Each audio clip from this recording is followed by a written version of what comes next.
Assalamualaikum warahmatullahi wabarakatuh. Semangat pagi teman-teman, dan semangat pagi kepada Bapak dosen yang telah membimbing kami dalam materi Paripatetik Ibnu Rus dan sanggahan terhadap kritik Al-Ghazali. Mohon izin saya Nuzul Fajar dengan Mas Danis Afisen Amin serta Mas Febrian Ferdi Pratama izin mempresentasikan tugas yang telah kami buat. Untuk mudah memahaminya, mari kita cari tahu, mari kita ketahui lebih jauh definisi dari peripatetik. Nah, menurut yang kami baca, istilah peripatetik itu muncul sebagai sebutan bagi pengikut Aristoteles. Secara historis, Aristotelisme terbagi dalam 3 periode.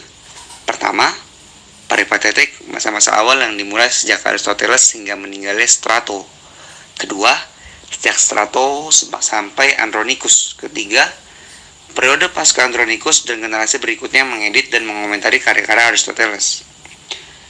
Derivasi peripatetik berasal dari bahasa Yunani, peripetein, yang berarti berkeliling, berjalan-jalan berkeliling. Ada juga yang mengatakannya peripatein itu ya pengembaraan atau mengembara. Kata ini juga menunjukkan pada suatu tempat berada dan peripatos. Maksudnya dalam tradisi Yunani, kata ini mengacu pada suatu tempat di serambi gedung olahraga di Athena, tempat Aristoteles mengajar sambil berjalan-jalan. Dalam tradisi filsafat Islam, peripatetik disebut dengan istilah masyaiyah. Kata ini berasal dari akar kata masya yamsh masyan watimsya'an, kurang lebih seperti itu, yang berarti melangkahkan kaki dari satu tempat ke tempat lain, cepat atau lambat. Dari akar kata tersebut kemudian tersusun kata al-masya'un, yaitu para pengikut Aristoteles dinamakan al-masya'un karena mereka mengajarkan dengan cara-cara berjalan, mengajarkan dengan cara berjalan-jalan. Sedangkan al-masyaiyah mengandung arti falsafah Aristoteles. Penggunaan istilah masyaiyah mengacu pada metode mengajar Aristoteles yang dikenal dengan metode peripatetik. Aristoteles ini mengembleng mahasiswanya dengan cara berjalan-jalan, baik di serambi gedung maupun di taman-taman yang indah.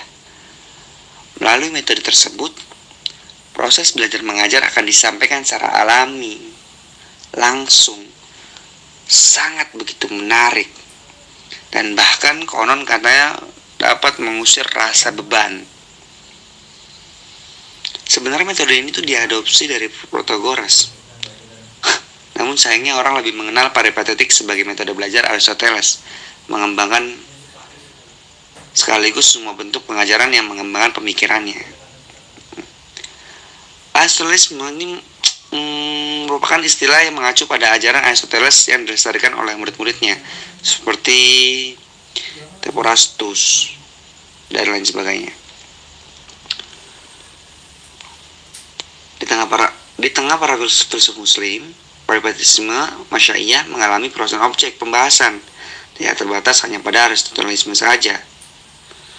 Husserl mengatakan peripatetisme atau masyaiyah merupakan sintesa antara ajaran-ajaran Islam, Aristotelisme dan Platonisme, baik Alexandrian maupun Athenian, juga ajaran-ajaran Platonis dengan perpaduan wahyu Islam. Peran filsuf Muslim adalah memasukkan warna Islam ke dalamnya hingga selaras dengan ajaran Islam yang berdasar wahyu yang diturunkan kepada Rasulnya. Mengacu pada pendapat Usenas di atas, maka penulis kami memusatkan perhatian pada tokoh peripatetik yang mempengaruhi para filsuf Muslim, yaitu Platonisme, Aristotelisme, dan Neoplatonisme. Sebab pada dasarnya mayoritas filsuf dan sufi dalam Islam, baik di dunia Islam belahan barat maupun timur, berhubungan dengan ketiga filsuf Yunani di atas.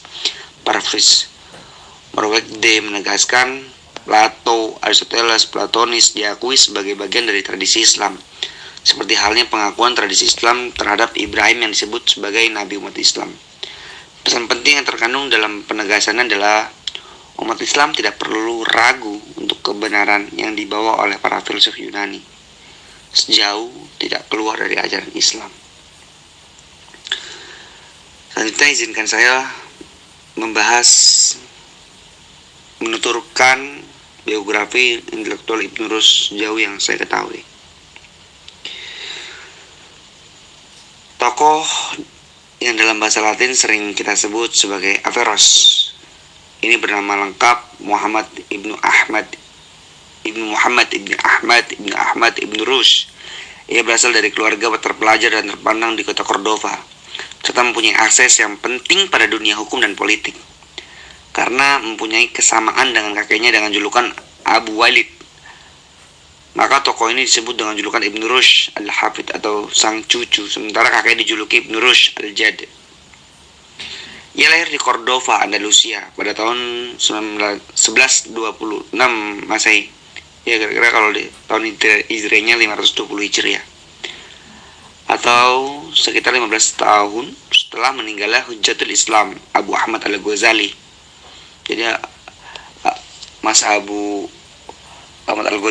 Al-Ghazali dulu, baru eranya Ibnu Rushd. Ayahnya bernama Ahmad ibnu Muhammad sebagai seorang fakih terkemuka. Demikian juga kakeknya, Muhammad bin Ahmad bin Rushd al-Maliki, adalah seorang fakih dan hafid terkemuka pada zamannya. Di samping itu, ia pernah menduduki jabatan Qadi al-Qudat atau Hakim Agung di Andalusia. Pendahulu Ibnu Rushd ini juga menulis berbagai karya di bidang fikih. Bahkan menurut Badawi, karya kakeknya masih ditemukan satu juz dalam bentuk fatwa yang berupa manuskrip. Maka wajar jika ada yang menduga bahwa karya Ibnu Rushd al-Mujtahid bukan karya sang cucu, namun karya sang kakek atau Ibnu Rushd yang lain. Namun, setelah kitab tersebut ditambah bab haji yang ditulis pada tahun 1188 Masehi, barulah diyakini bahwa karya tersebut ditulis oleh Ibnu Rushd sang cucu. Karena waktu, saya akan sampaikan sedikit lagi. Pada tahun 1169, Ibnu Rushd diangkat sebagai qadi di kota Seville, kemudian dipindah ke Cordova pada tahun 1171 dengan jabatannya itu. Ia sering melakukan perjalanan dinas dari kota ke kota lain, sekaligus sebagai sarana untuk lebih mengasah dan mengoptimalkan daya sesuai dan daya apresiasi terhadap perkembangan ilmu pengetahuan. Pada tahun 1182, ia diundang ke Marrakesh untuk diangkat sebagai dokter istana menggantikan Ibnu Tufail yang telah berusia lanjut.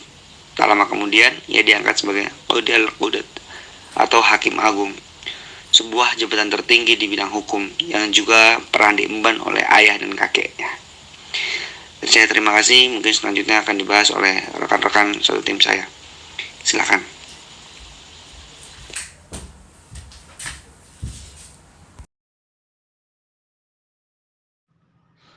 Selanjutnya adalah gagasan filsafat dan ilmu agama Ibnu Rushd. Pertama, filsafat Aristoteles dalam tradisi pemikiran Islam. Ibnu Rushd berusaha mengembalikan Aristotelianisme ke jalur utama pemikiran di dunia Islam. Menurutnya, filsafat Aristoteles telah disalahartikan oleh pemikir-pemikir Muslim sebelumnya yang terpengaruh oleh filsafat Neoplatonisme seperti Al-Farabi dan Ibnu Sina. Ia juga mengkritik karya-karya Al-Farabi mengenai logika karena dianggap menyalahartikan sumber-sumbernya yang berasal dari Aristoteles. Ia juga mengkritik Ibnu Sina yang merupakan tokoh utama Neoplatonisme di dunia Islam abad pertengahan. Ia berpendapat bahwa teori Ibnu Sina mengenai emanasi memiliki banyak kesalahan dan tidak berasal dari Aristoteles. Ibnu Rushd tidak setuju dengan pendapat Ibnu Sina bahwa keberadaan atau wujud hanya aksiden, art dari esensi zat. Ibnu Rushd berpendapat bahwa sesuatu ada terlebih dahulu dan esensi hanyalah sesuatu yang diabstraksikan dari hal yang telah ada tersebut. Ia juga menolak teori modalitas Ibnu Sina serta argumen Burhan As-Siddiqin yang diajukan Ibnu Sina untuk membuktikan keberadaan Tuhan sebagai sesuatu yang wajib ada atau wajibul wujud. Yang kedua, hubungan antara Islam dan filsafat. Pada masa Ibnu Rushd, filsafat banyak diserang oleh para ulama Sunni, terutama dari mazhab-mazhab teologi seperti mazhab teologi Hambali dan Asy'ariyah. Dalam buku Fasl Maqal, Ibnu Rushd memaparkan bahwa filsafat yang merupakan metode mengambil kesimpulan berdasarkan akal dan cara yang cermat tidak mungkin bertentangan dengan ajaran Islam. Ketika kesimpulan yang didapat dari filsafat terlihat bertentangan dengan teks kitab suci agama Islam, menurut Ibnu Rushd, teks tersebut harus ditafsirkan ulang atau diartikan secara kiasan sehingga tidak lagi bertentangan. Ibnu Rushd juga membedakan 3 metode membuktikan kebenaran. Yang pertama adalah metode retorika, khotob, yaitu melalui kepandaian menggunakan kata-kata yang dapat dipahami oleh kebanyakan orang awam. Metode kedua adalah dialektika, jidal, yaitu melalui argumen dan perdebatan yang dilakukan oleh para ulama mutakalimun pada zaman Ibnu Rushd. Metode ketiga adalah metode demonstratif, burhan, atau melalui pembuktian dengan kaidah-kaidah logika. Kemudian yang ketiga adalah tentang bukti keberadaan Tuhan. Ibnu Rushd menulis mengenai bukti keberadaan Tuhan dan sifat-sifatnya di dalam bukunya Kitab Al-Kasyaf an Manahij Al-Adilah. Buku mengungkap cara-cara pembuktian. Menurut Ibnu Rushd ada 2 dalil atau argumen untuk keberadaan Tuhan yang ia anggap sahih secara logika dan sesuai dengan Al-Quran, yaitu argumen inayah, pemberian Tuhan, dan ikhtira', penciptaan. Gagasan filsafat dan ilmu agama Ibnu Rushd. Dalam argumen pemberian, ia berpendapat bahwa dunia dan alam semesta terlihat diatur untuk kehidupan dan kemakmuran manusia. Dalam argumen penciptaan, ia berargumen bahwa hal-hal yang ditemukan di dunia, seperti hewan dan tumbuhan, memiliki bentuk dan struktur yang merupakan hasil penciptaan.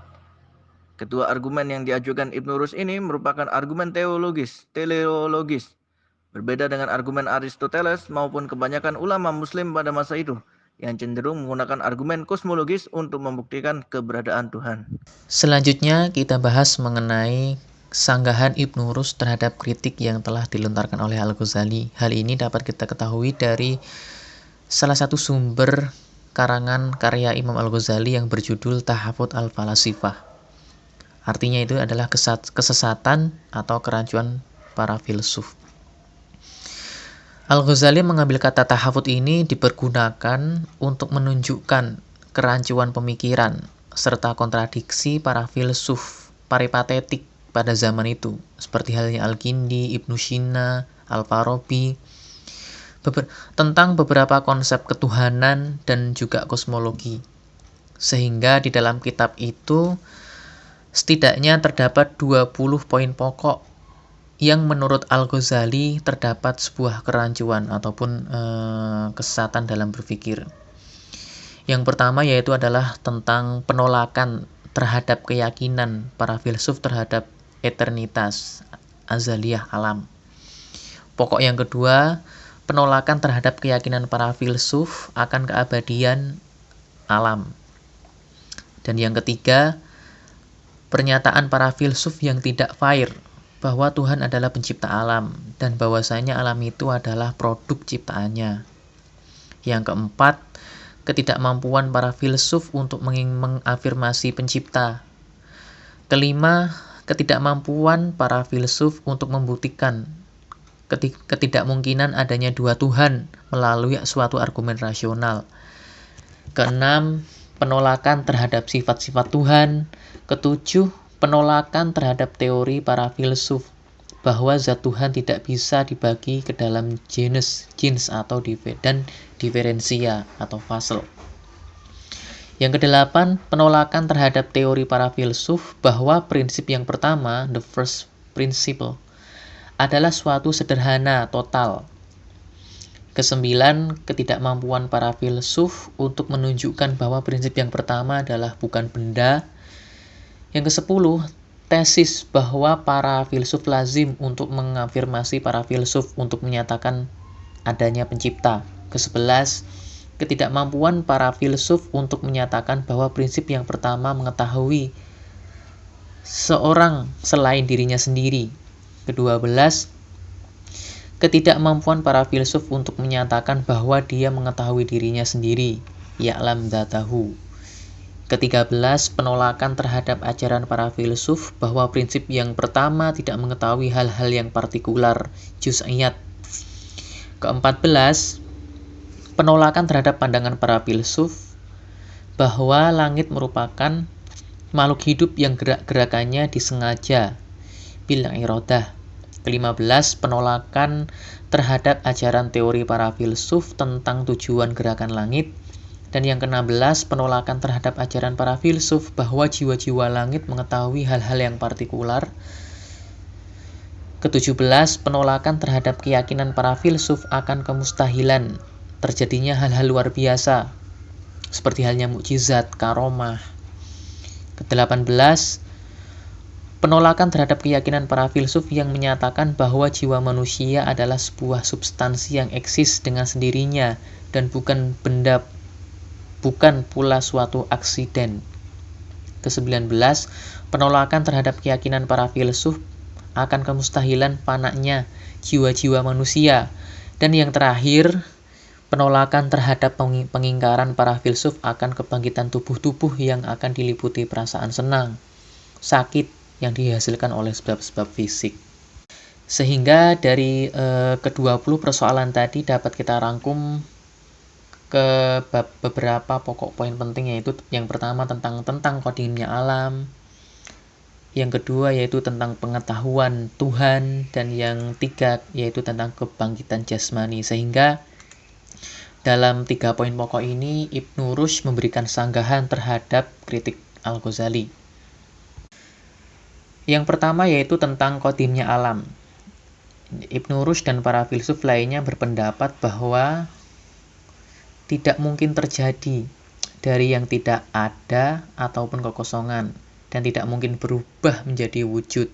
Yang mungkin ialah ketika ada berubah menjadi ada dalam bentuk lain.